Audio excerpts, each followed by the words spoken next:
Niken, Ya. kamu pernah mencoba dalam journey kamu sebelum menjadi aktor adalah menjadi seorang pembawa acara atau presenter.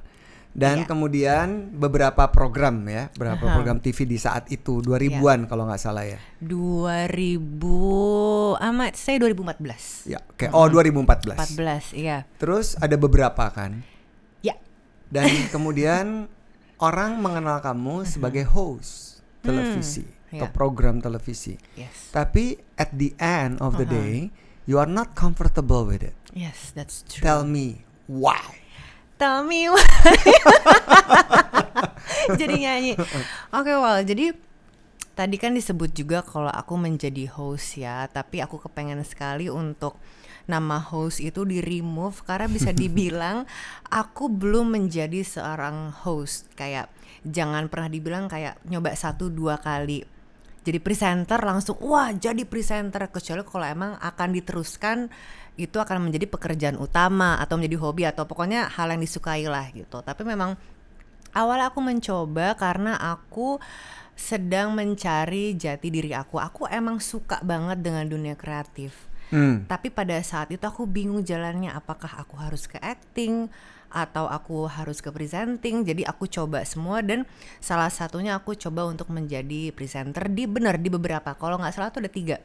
Satu acara makan, satu acara kayak berita pagi tapi yang santai yang kayak talk show gitu, dan sempet juga di acara gosip. Tapi ternyata aku kurang nyaman karena aku ini aslinya tuh introvert banget.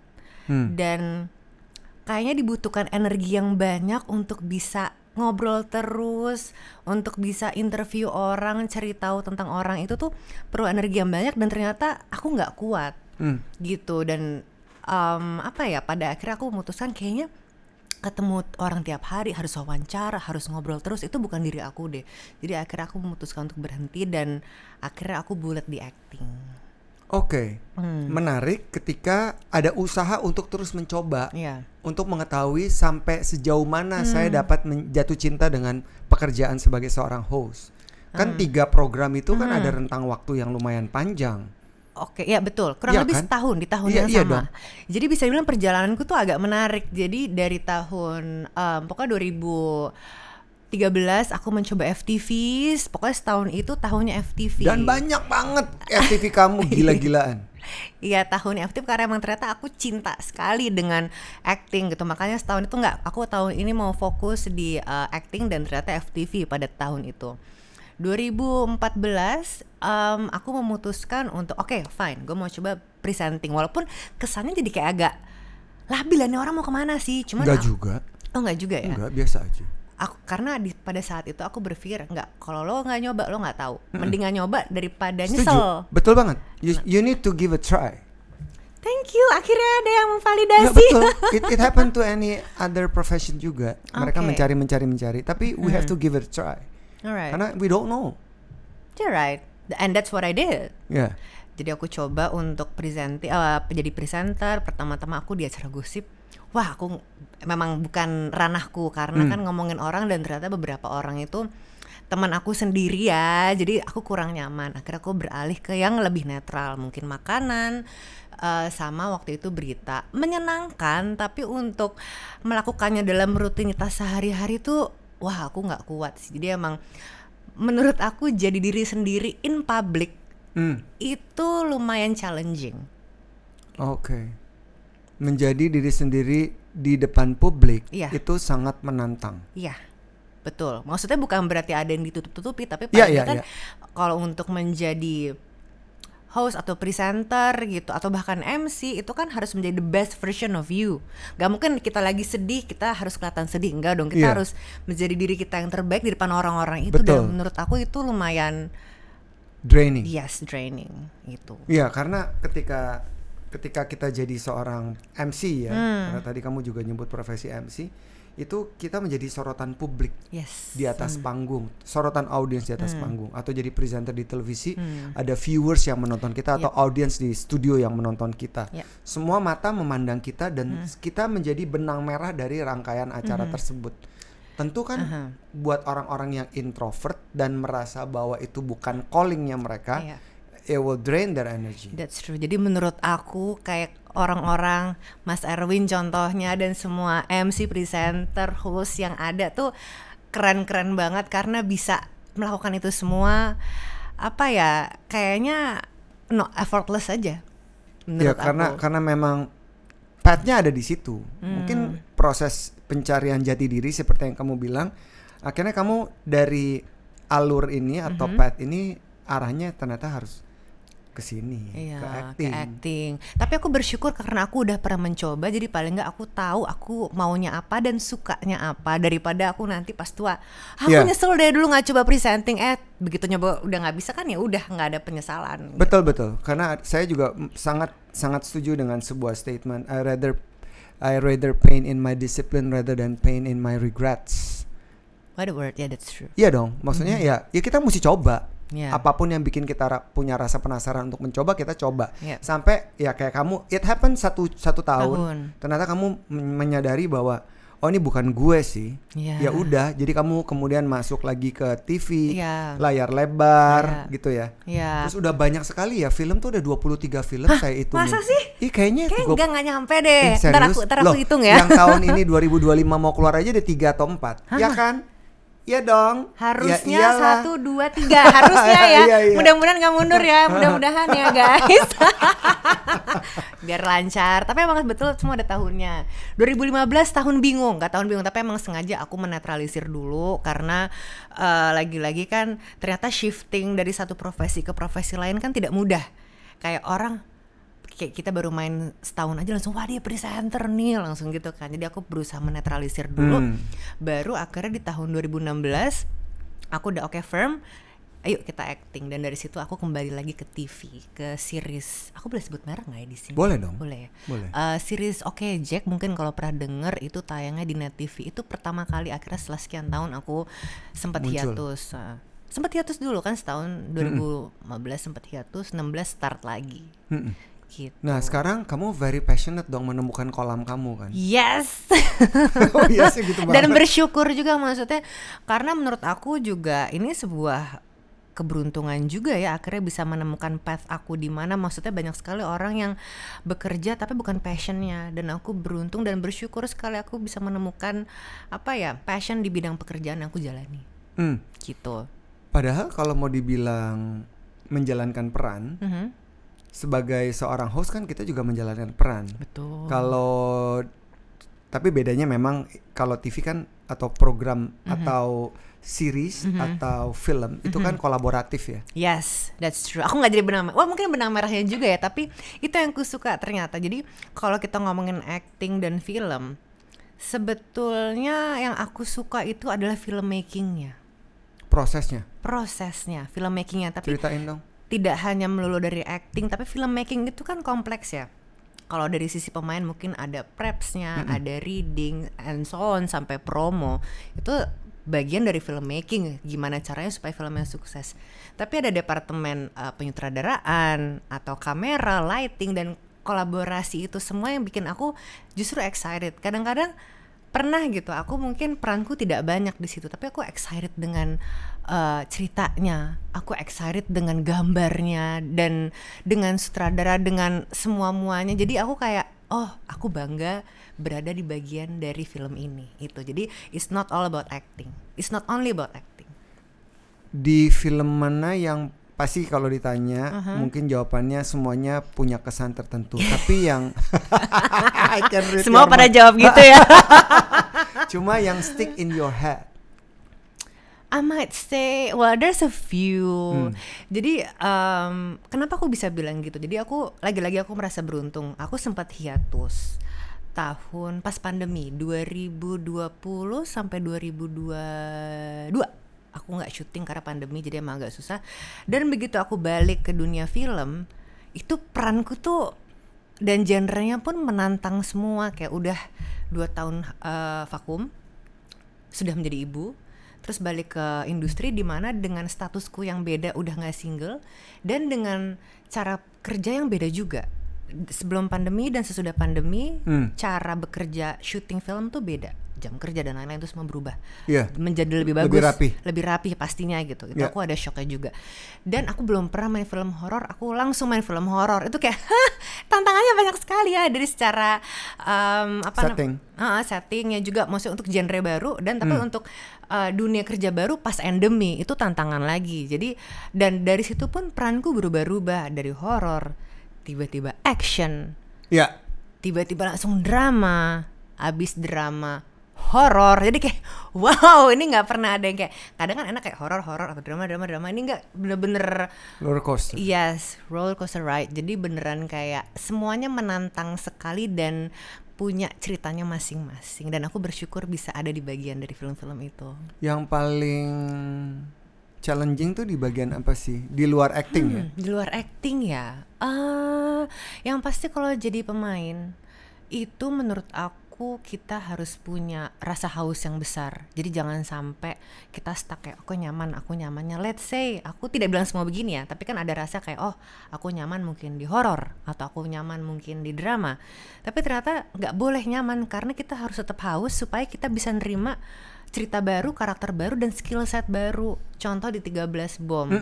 Saya nonton tuh film. Terima kasih. Tapi memang untuk 13 Bom tuh saya nggak ada base martial art, saya tidak ada, saya belum pernah pegang pistol sebelumnya.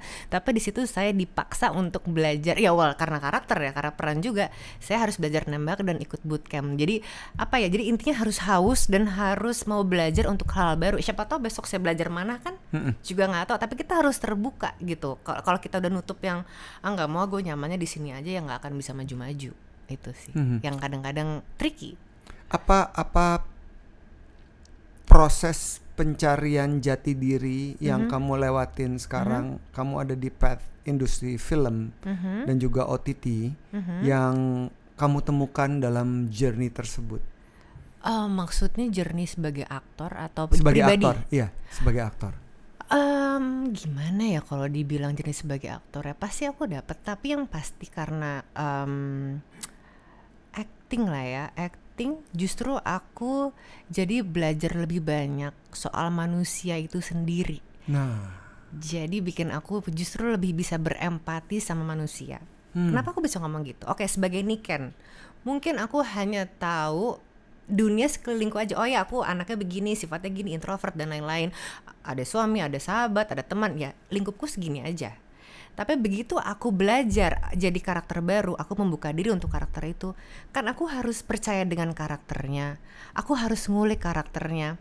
Aku belajar kayak, oh ternyata ada orang kayak gini ya, emang rasanya seperti apa sih? Oh jadi justru karena itu aku jadi appreciate, oh ada orang kayak gini. Oke, ntar karakternya beda lagi, aku belajar hal baru lagi. Justru aku malah lebih memahami manusia karena acting, dan malah membuat aku menjadi lebih humble di kehidupan nyatanya. Kalau misalkan ada orang habisnya dia, oh ya mungkin terjadi seperti itu dalam hidupnya dia karena dia punya masalah sendiri. Jadi aku malah tidak judgy gitu, tidak judgmental jadi orang, karena aku belajar banyak dari acting. Mengenai karakter jadi manusia. Membukakan pintu untuk menjadi lebih empathetic. Yes, empathetic. Betul. Sebelumnya kamu mungkin lebih ya pada umumnya kita suka judgmental sama orang. Aku nggak bilang aku judgmental loh, tapi maksud pada umumnya kita mungkin kita manusia ya, general ya, nggak aku doang ya. Aku nggak loh, tapi aku nggak judge. Aku lebih saya kadang-kadang judgmental loh, saya ngaku. Itu diperlukan untuk teknik mengajar. Oh gitu, baik. Akan belajar habis ini. Tapi memang kalau misalkan untuk si itu lebih memahami aja sih. Kadang kan kita mungkin ada rasa antipatinya dulu sama orang. Nah justru karena acting dan aku belajar banyak sekali karakter-karakter, ada yang baik, ada yang jahat. Di 13 Bom aku tricky gitu. Jadi kayak kalau kita udah ignoran kan kayak kita atau neglect, kita kayak ngapain sih ada karakter kayak gini. Jadi kita justru belajar untuk percaya, oh emang ada. Dan di situ aku jadi ya orang tuh emang karakternya beda-beda macam-macam, dan kita harus oke dengan hal itu. Iya. Berarti ada strategi untuk menjadi adaptif dalam waktu cepat. Yes, itu tantangannya. Bagaimana kamu bisa mengakselerasi ini dengan tactical? Tactical ya, oke. Yang pasti satu kunciku, aku harus percaya dulu sama karakternya. Kalau nggak percaya sama karakter susah. Itu percaya sama karakternya, percaya sama ceritanya, and then everything will flow. Aku percaya itu.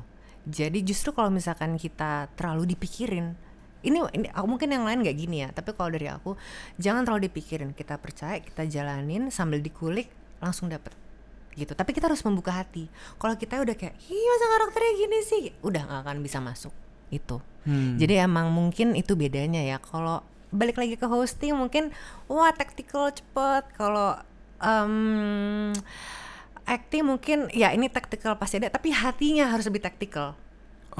Perasaannya bisa dibilang ya kayak atlet emosi kali ya. Iya.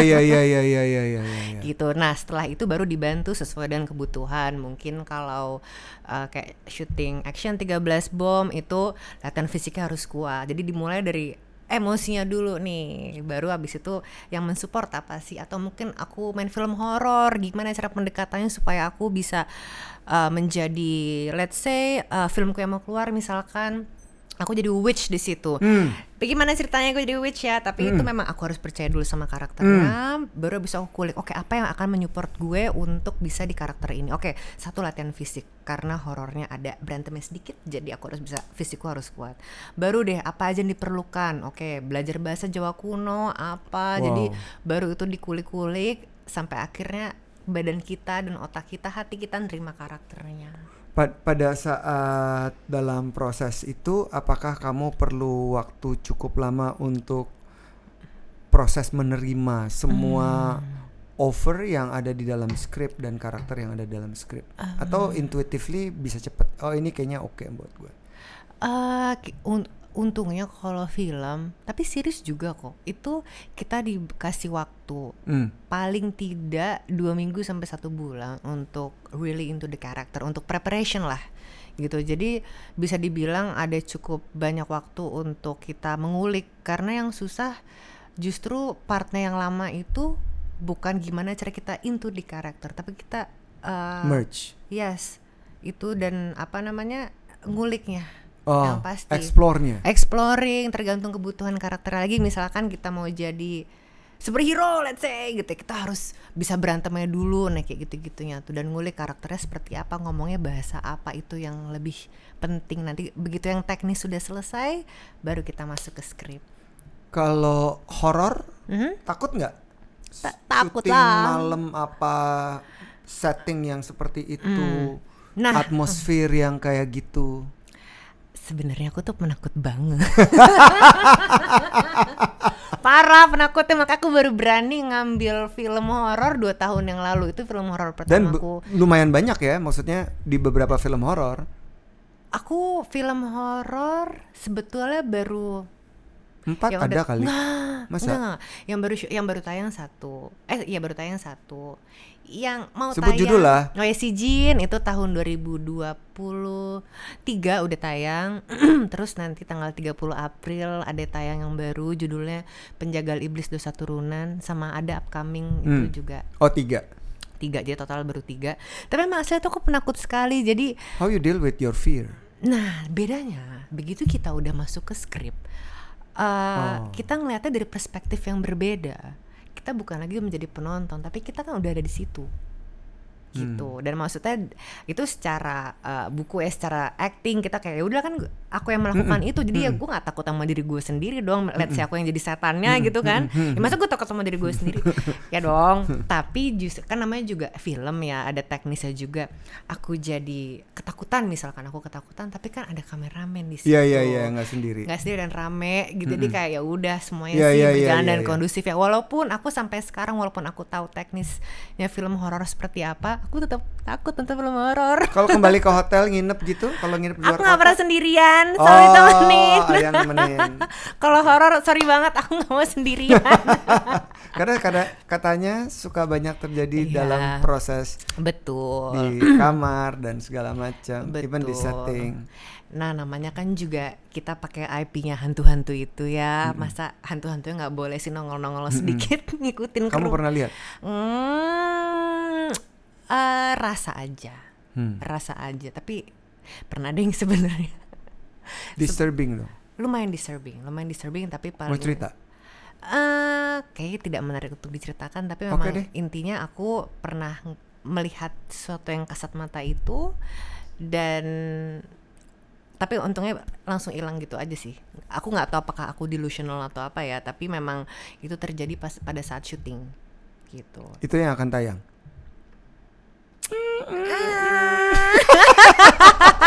Ngomongnya udah mulai terbata-bata nih. Cerita nggak? Pokoknya nonton ya nanti ya. Tanggal berapa itu? 30 April 2025. Penjagal Iblis Dosa Turunan. Promo film nih sekalian. Hey, promo diri sendiri, hey. Canda Mas Erwin. Gak apa-apa. Ini kan kayak ngomongin tentang eksplorasi ya. Kemampuan untuk dapat menggali. Terus kan ada ekspektasi tertentu ketika kamu melakukan itu dengan sepenuh hati. Di saat itu, di scene itu. Terus kan kamu nonton lagi. Terus pada saat kamu keluar dari diri kamu dan melihat sebagai penonton, apa sih perasaan-perasaan itu yang selalu muncul, kayak kok gue gini, atau wow ini gitu-gitu. Pengen tahu deh saya.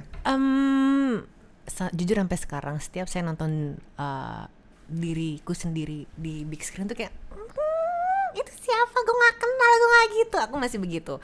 Tapi jadi masih tetap harus nonton untuk kesekian kalinya baru bisa nonton, oh itu gue dulu gitu ya, oke, fine. Kalau yang pertama-tama aku masih malu, nggak tahu kenapa sampai sekarang.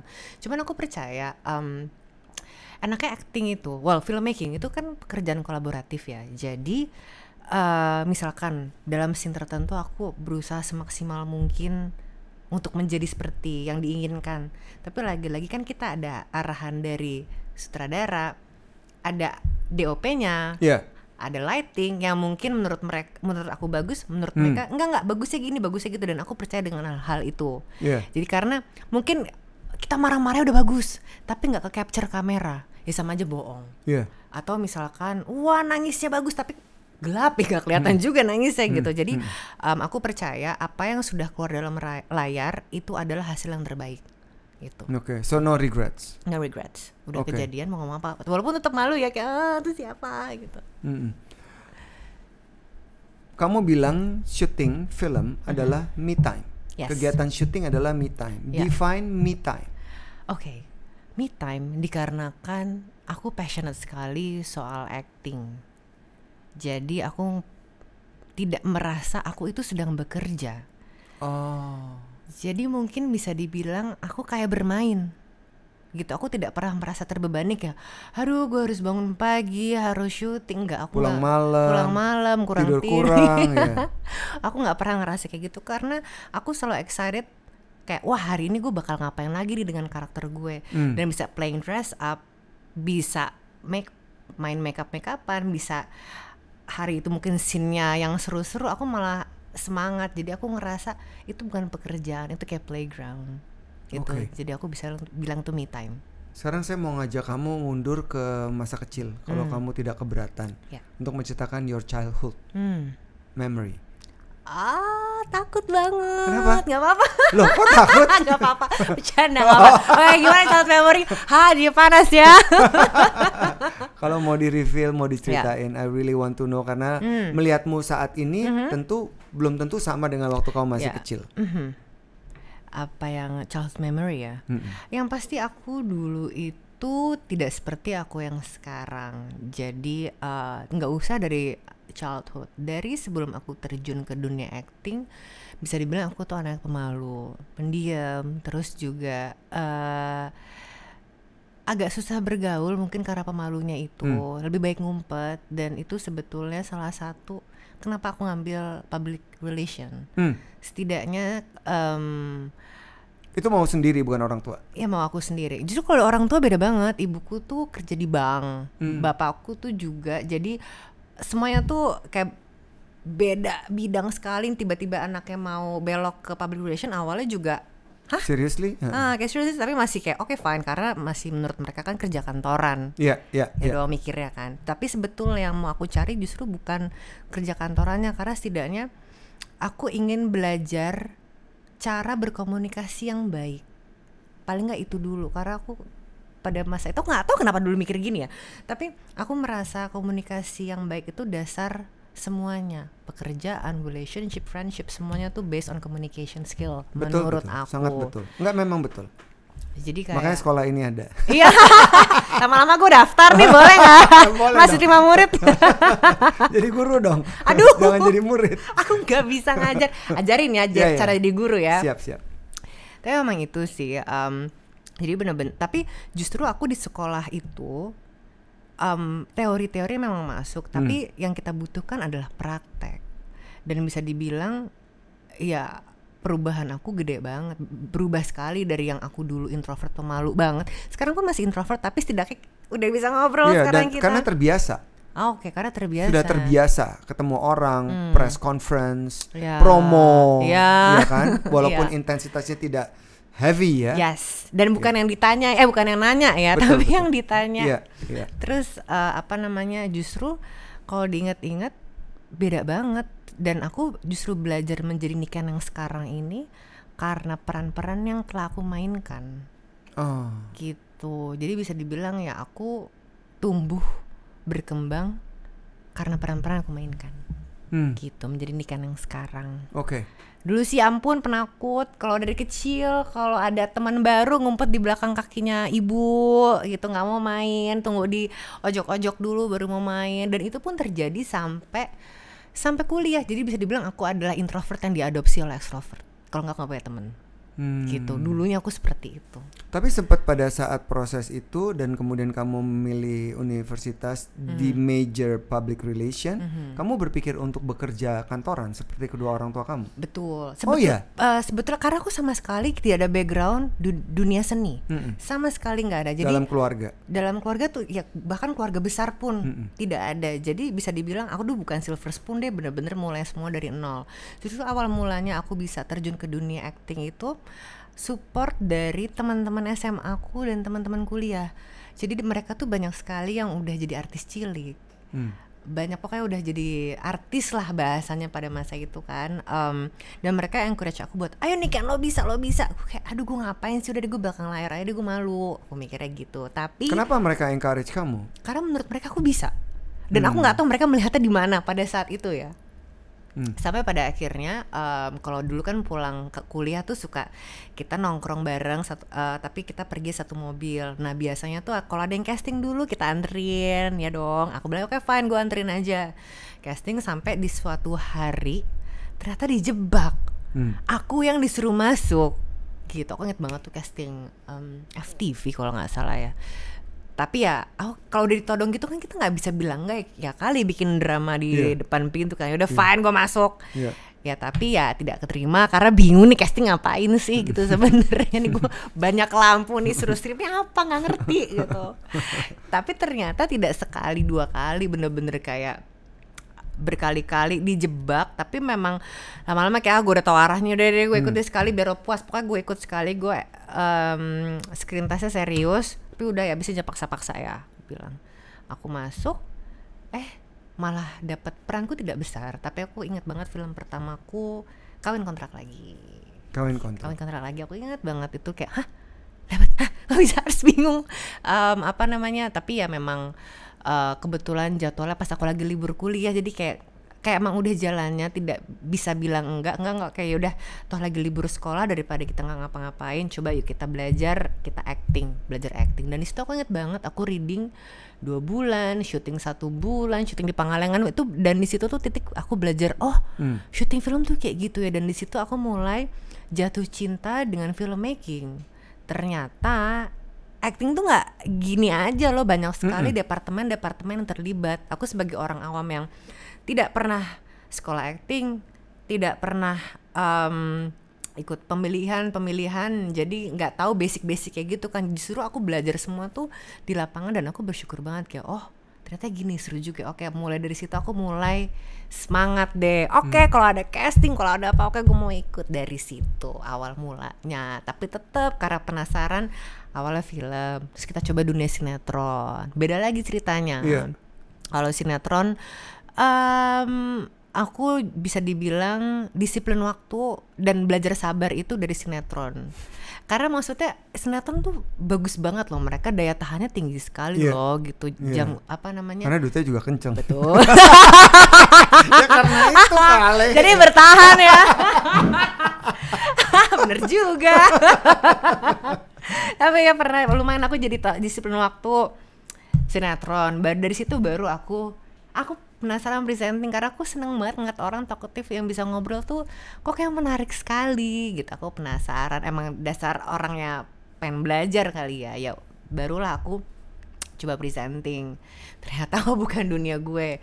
Baru akhirnya bulat 2016 sampai sekarang aku aktif di dunia film. Kalau kamu ngeliat sekarang posisi kamu di acting di film Indonesia, apa yang kamu lihat tentang diri kamu? Niken Anjani. Apa ya? Bantuin dong. Suka ada mirroring gitu nggak atau self reflection gitu towards your journey this far? Enggak lagi. Oh. Tapi maksudnya gini, aku lebih yang pasti aku selalu bersyukur karena masih diberi kesempatan untuk mendapatkan peran-peran yang menantang di genre-genre menantang karena banyak banget kayak perempuan terutama yang sudah menikah, yang sudah berkeluarga itu lumayan juggling lah gitu. Jadi bisa dibilang kayak aku bersyukur karena aku masih bisa menjalankan both kehidupan personal dan profesional dengan lancar. Jadi kamu juga go with the flow. Ya, nggak dibikin stres lagi karena udah melewati berbagai macam kan. Tapi tetap kalau misalnya go with the flow tapi tetap punya goal dalam artian aku pengen main film apa nih, apa karakter yang belum pernah aku mainkan nih, aku masih ada itu. Masih ada. Oke, boleh di reveal? Sebenarnya masih ada beberapa. Ternyata aku jatuh cinta sama film action. Jadi gara-gara si bom. Yes, gara-gara si bom. Aku jadi bomnya nggak apa-apa loh. Bercanda. Tapi mungkin salah satunya itu karena kan emang bisa dibilang filmnya juga belum terlalu banyak di Indonesia ya genre tersebut ya gitu. Jadi aku pengen banget kalau misalkan ada mungkin main film action ataupun belajar skill set baru yang sebelumnya aku belum pernah gitu. Such as archery maybe. Jadi film-film yang emang membutuhkan skill set baru. Itu yang aku selalu berharap. Meningkatkan, membantu adrenalin kamu. Yes. Oke. Terakhir saya mau nanya, bagaimana tips yang dapat kamu berikan kepada orang-orang yang ingin mengikuti jejak seperti kamu, from introvert to become kind of extrovert? Really? I don't think I am. At this time, okay, you look like an extrovert person. You tell your story abis ini aku bobo. Tidak, capek banget. Apa ya?